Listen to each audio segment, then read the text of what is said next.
Why are the men who don't chase always the ones women chase the hardest? Why does the man who's least interested in playing the game become the centre of it? In a world obsessed with couples, validation, and public displays of affection, the man who stands comfortably alone becomes the rarest man in the room. There's something quietly magnetic about a man who doesn't seem to belong to anyone, who isn't orbiting around anyone's approval. He carries a different kind of power, not loud, not flashy, but undeniable. He moves with intention. He speaks only when there's something worth saying. He doesn't tap dance for attention or beg to be noticed. And in a society where attention has become a kind of currency that makes him priceless, women are drawn to long-term single men not simply because they're unattached, but because they are self-contained. There is a difference between being alone and being empty. He is alone, but he is not empty. Independence is not just his relationship status, it's his energy. It's the way he walks into a room not looking for a role to play, but bringing his own presence with him. Women feel that before he ever opens his mouth. The paradox is simple. When a man stops chasing validation, he starts radiating value. His stillness becomes strength. His solitude becomes a statement. Psychology calls it self-sufficiency. Women experience it as mystery. A man who does not emotionally depend on others sends a very specific signal. I can stand on my own. He doesn't panic when his phone is quiet.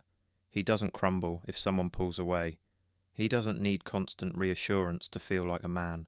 He has made peace with solitude. He's not surviving it. He's using it. That calm confidence feels like abundance, the quiet certainty of a man who knows he has options, not just romantically, but in life. He lives by his own rules, guided by his own standards, not the latest trend or someone else's expectations.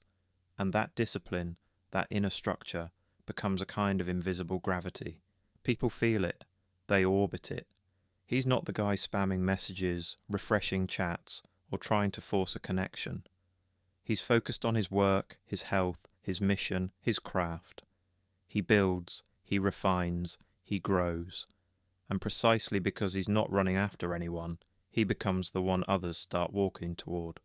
Like a mountain that does not move for the weather, he stands firm, and the wind, curious, restless, searching, keeps circling back. Women sense an unspoken hierarchy of presence. The more rooted a man is in himself, the more the world subtly arranges around him, not because he demands it, but because he doesn't bend himself to fit into other people's chaos. But the core of his attraction lies deeper than just being single. It isn't his relationship status that makes him compelling, it's his wholeness. A man who does not need validation becomes a natural source of it. He doesn't drain people, he stabilizes them. Stoic philosophy calls it self-governance, the ability to rule oneself rather than trying to rule others. His power doesn't come from controlling people, it comes from controlling himself. Women pick this up instinctively. They're not drawn to his solitude as a sign of loneliness, they read it as sovereignty. He doesn't shake under rejection. He doesn't glow excessively under praise. He notes both, stays centered, and continues forward. Most men lose pieces of themselves in the pursuit of love. They believe love will complete them, fix them, stabilize them. But love built on lack only creates dependency. The need to be chosen turns into a constant fear of being left. That desperation leaks into every word, every text, every relationship. This is why so many men repel what they're chasing. You don't push women away because you care. You push them away because you need. The moment you stop seeking completion through others, something shifts. When a man builds himself, disciplines his emotions, raises his standards, and protects his peace, he becomes magnetic by default. Modern women, despite the chaos of dating culture, are not searching for perfection. They're starving for stability. And stability can only come from a man who isn't collapsing within himself. Men become attractive when they become whole. The man who can walk alone is the man everyone wants to walk with. So guard your solitude. It's not where your value disappears. It's where it's forged. There is something about a calm man that unsettles everything chaotic around him.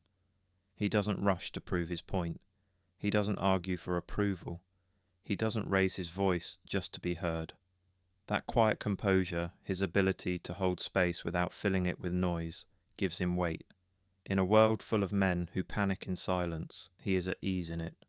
While others interpret silence as threat or rejection, he understands it as a tool, a filter, a test. A long-term single man who has embraced solitude learns a simple truth. Peace is more powerful than persuasion.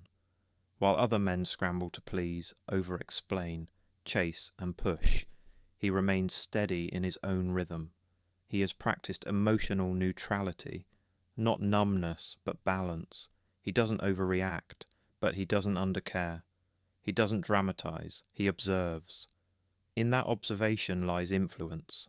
Women feel this immediately. Emotional regulation has become one of the rarest masculine qualities. A man who doesn't swing between emotional extremes, who can remain composed when tension rises, becomes an anchor.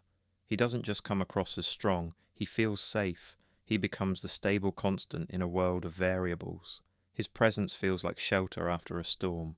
This isn't emotional detachment, it's emotional governance. He doesn't suppress how he feels, he steers it. That's the difference between repression and mastery. When a woman meets a man who can remain calm without being cold, present without being clumsy, expressive without being unstable, something in her relaxes. She senses that he won't weaponize his moods or outsource his insecurities onto her. He doesn't make her responsible for his emotional state, and ironically, that makes her more willing to share her emotions with him. But here's the part people miss. His tranquility wasn't born from comfort. It was built in chaos. Men don't become calm because life was kind. They become calm because life tested them and they refused to respond by becoming wild. Solitude was his training ground. Loss was his teacher. Disappointment was his furnace. The nights when he sat alone with his thoughts instead of numbing himself were his initiation into emotional adulthood. That's why his presence feels mature. Not because of his age, but because of his awareness. He knows what he wants, but more importantly, he knows what he refuses to tolerate anymore. He's not seduced by chaos, drama, or instability. He's experienced the cost of it, and he's no longer willing to pay that price. He seeks peace, not as a luxury, but as a non-negotiable. And that pursuit gives him gravity. Women sense that his attention isn't scattered. His time isn't cheap. His energy isn't sold to the highest bidder. He doesn't entertain everyone, respond to everything, or stay where respect is inconsistent. To her, he represents something rare, someone who can love without collapsing. His energy says one thing clearly: if you want to walk with me, bring peace, not noise. Not every door is open. And that is exactly why certain doors are so tempting. A man who doesn't offer himself freely becomes a rare experience in a world where people are constantly advertising themselves. His boundaries, his standards, his silence, all speak one language. Not everyone gets access. Women feel this immediately. When a man doesn't chase, doesn't flatter meaninglessly, doesn't compete for attention, something in the dynamic flips. She's used to being pursued by men whose interest floods in, before she's done anything to earn it. But here, she must step forward. She must show effort. She must qualify herself. Curiosity awakens. Why isn't he like the others? The moment a woman realizes your attention must be earned, not assumed, the interaction enters a different category. You move from being another option to being an opportunity. Not because you're pretending to be hard to get, but because you genuinely are selective. Value and scarcity are always connected. The rarer something is, the more carefully people treat it. The rarer a man's emotional access is, the more deliberate a woman's approach becomes. This is not manipulation, it's psychology. When a man guards his energy, he communicates self-respect without saying a word. His attention becomes a reward, not a reflex. His presence becomes meaningful, not casual. A simple reply from him can feel deeper than 100 messages from a man who gives himself away too easily. He's not withholding love, he's filtering it. He's not avoiding connection, he's curating it. He knows what happens when men give without discernment. They end up drained, they end up used, they end up forgotten. So he takes a different path. His solitude becomes quality control. He doesn't chase validation. He doesn't fight to convince someone of his worth. He doesn't argue for a spot in anyone's life. He operates by a different law. I don't audition for you. You show me if you align with me. When a man lives like this, he changes the energy of pursuit. He isn't the one chasing for love. He is the one love has to qualify itself to. He's not playing games. He's protecting his peace. His selectiveness isn't arrogance. It's awareness. He knows which behaviours destroy his stability. He knows which energies drain his clarity. He has outgrown the thrill of meaningless attention. He now values alignment more than excitement. And that maturity is power. So when a woman finally earns his focus, she feels the difference. His attention is not casual. His presence is not shallow. He's not giving her what he gives everyone else. That by itself is rare. Here's the truth. Men who can be genuinely alone are dangerous. Not because they're heartless, but because they cannot be controlled. They are not hostage to loneliness.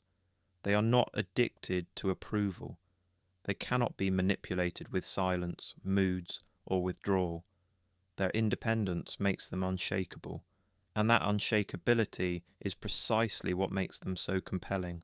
There's a particular kind of quiet that doesn't feel empty. It feels dense, full, alive. A man who has lived alone long enough comes to understand that silence is not a void to be filled, but a sanctuary to be guarded. His solitude isn't a sign that nobody wants him. It's a sign that he doesn't let just anyone in. He has learned to sit with his own thoughts, to hear his own mind clearly, to sort through his fears without running from them. That gives him something extremely rare today, inner gravity. Women sense it instantly.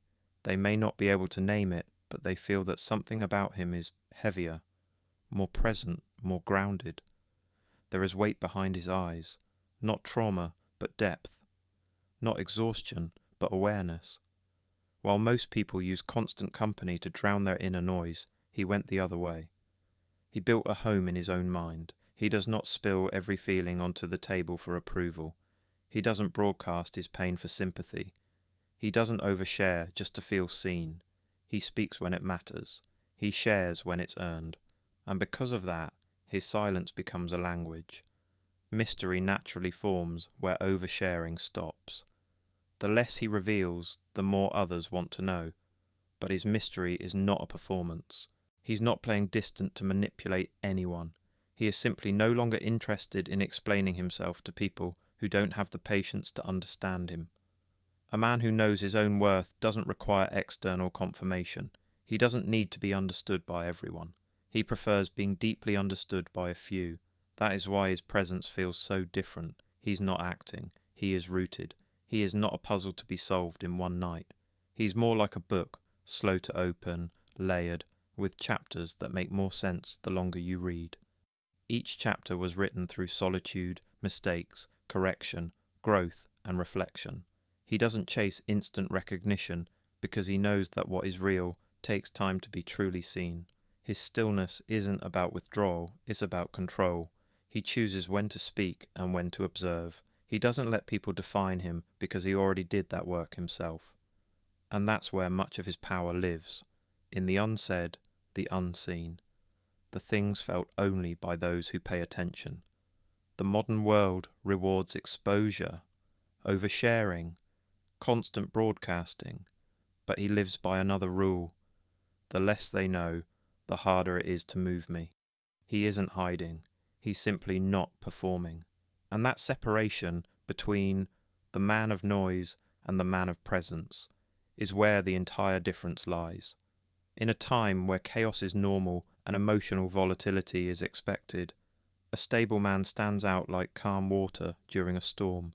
His life isn't ruled by mood or impulse. It's built on structure and principle. While others live reactively, he lives proactively. To those used to emotional drama, that can seem boring. To those tired of emotional whiplash, it feels like oxygen. Stability has become the new luxury. He wakes early, not to post about it, but because a disciplined morning sharpens his mind. His finances aren't perfect, but they're in order. His space is not immaculate, but it's controlled. His priorities are clear and reflected in his habits. He's not trying to impress anyone. He's protecting what he's built. This consistency speaks louder than any speech. It says, "My world doesn't collapse when someone leaves." Most people build emotional castles on shifting sand. Their mood, security, and identity depend on who texts, who calls, who stays. His foundation is different. He's not perfect, but he is responsible. His stability doesn't come from life being easy, it comes from him being disciplined. Women pick up on this subconsciously. A man who manages his own life well signals that he can handle emotional responsibility with someone else. He doesn't need her to mother him. He doesn't need her to rescue him. He wants partnership, not parental replacement. When he says he'll do something, he does it. When he's angry, he takes a breath before he speaks. When he's hurt, he doesn't immediately lash out or disappear. His control is not about suppressing all emotion, it's about not letting emotion destroy direction. That distinction is what separates the genuinely grounded from the emotionally numb. He's not disconnected from his feelings. He just refuses to be ruled by them. That makes him trustworthy. But his calm came with a price. It came from watching his life get shaken before and realizing, I need to become the kind of man I can rely on. So he set standards for himself and for others. He established boundaries, not as walls, but as filters. He built routines, not as cages, but as anchors. And through that, he earned his peace. A man who has spent years alone eventually understands that every relationship he has in life is shaped by the relationship he has with himself. He's not angry at the world. He's not closed off out of bitterness. He's measured because he finally took responsibility for his own well-being. He has learned to enjoy his own company, to find satisfaction in his own progress, to seek growth, not just distraction. His free time is not a void to escape. It's a space he now uses intentionally. He reads, he trains, he thinks, he builds, he improves. The gym stops being just a place for aesthetics. It becomes a place where his discipline is sharpened. His routines become rituals that quietly build his identity day after day. He's not running from loneliness. He's being forged by it. That's what creates that distinct aura, a blend of focus, quiet certainty, and steady presence. He doesn't beg for attention because his sense of worth comes from what he respects in himself, not what others reflect back at him. He knows that love from others can enhance his life, but it cannot construct it. He understands that if he is empty, no relationship will fix that. So he fixed it at the source. That's why he's selective, not out of ego, but out of self-respect. He spent too long building peace to hand it over to chaos. Women feel that. They might not understand every layer of it, but they feel the difference between a man who needs a relationship and a man who chooses one. And here is the paradox of all of this. The more a man learns to live without being rescued by love, the more love naturally gravitates toward him. Because people are drawn to wholeness, to clarity, to quiet strength. He does not drain women, he grounds them. He does not consume their calm, he contributes to it. His presence doesn't feel like a demand, it feels like a choice. His self-love isn't just confidence, it's responsibility. He finally understood that no one is coming to take charge of his life for him. That realization didn't make him bitter, it made him powerful. He stopped waiting, he started becoming. That's why his energy stands out in a world full of insecurity. He isn't searching for someone to make him feel like enough. He's acting like a man who already is. To truly understand the man who doesn't chase is to understand Stoicism in motion. He doesn't avoid life. He engages with it soberly. Where others see loneliness, he sees space. Where others seek distraction, he seeks structure. His detachment isn't emotional shutdown, it's emotional clarity. He feels deeply, but he chooses his reactions carefully. Every heartbreak became data. Every disappointment became feedback. Every failure became instruction. Slowly, he stopped asking, "Why me?" and started asking, "What now?" He learned that his control doesn't lie in what others do, but in how he responds. This is self-governance in practice. He no longer lives at the mercy of who stays and who leaves. When someone comes into his life, he welcomes them. When they go, he adjusts his path, but not his worth. Women feel this. They're drawn to the man who doesn't drown in emotion, but doesn't deny it either. He can love deeply without becoming lost in it. He can commit without collapsing his individuality.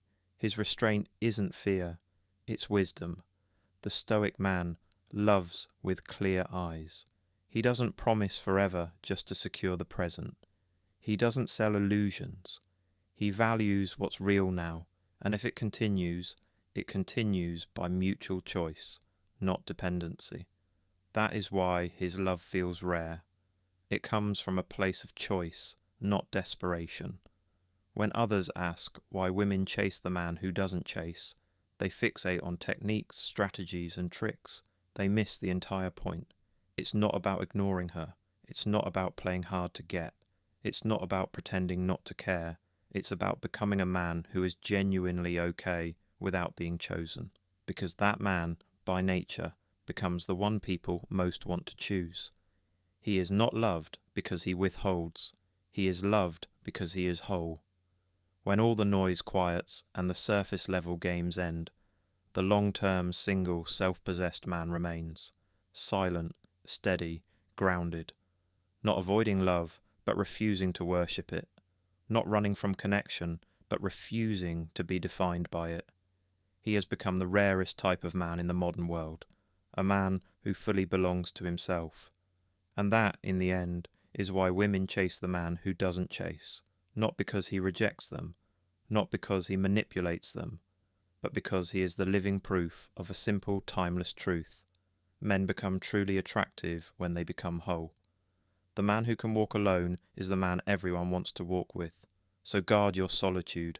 It's not a gap in your life. It's the forge where your value is being shaped.